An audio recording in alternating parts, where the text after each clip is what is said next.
आइए स्वागत है हमारे YouTube historical video channel.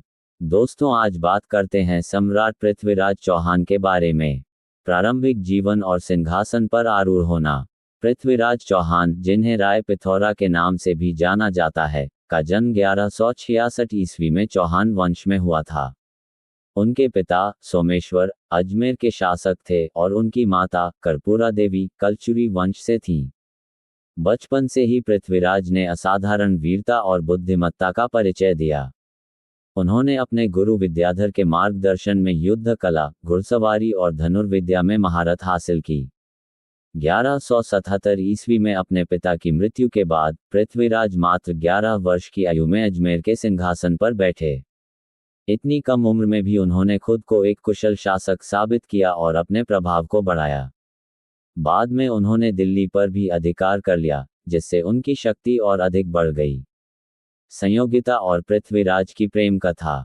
Sanyogita Kannauj के राजा जयचंद की पुत्री थीं। वह पूर्व सुंदरता और बुद्धिमत्ता की धनी थीं। संयोगिता ने पृथ्वीराज चौहान की वीरता और पराक्रम की कहानियां सुनकर उन्हें मन ही मन अपना जीवन साथी मान लिया।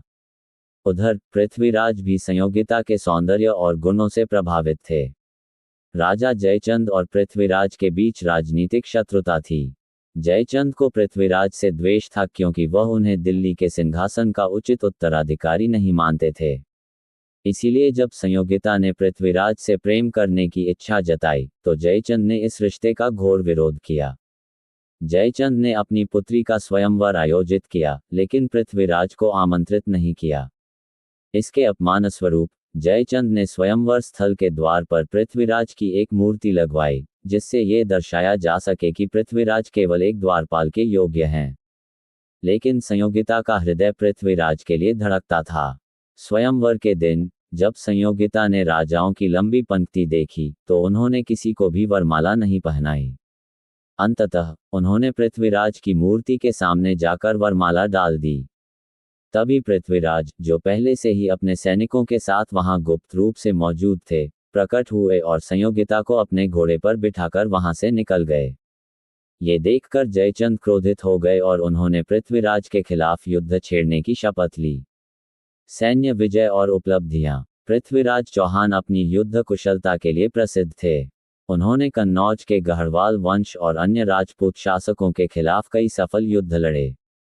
लेकिन उनका सबसे महत्वपूर्ण संघर्ष मोहम्मद गोरी के साथ हुआ, जो गोरी साम्राज्य का शासक था।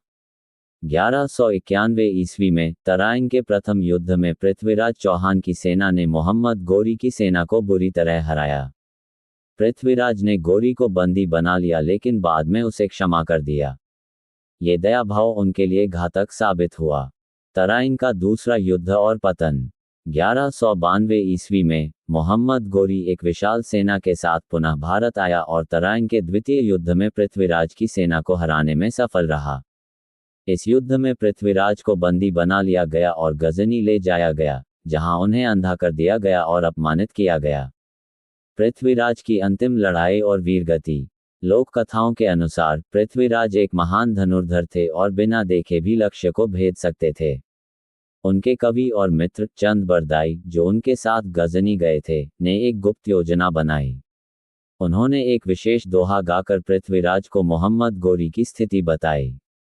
इस संकेत को समझकर पृथ्वीराज ने अपने तीर से मोहम्मद गोरी को मार दिया और स्वयं भी वीरगति को प्राप्त हुए।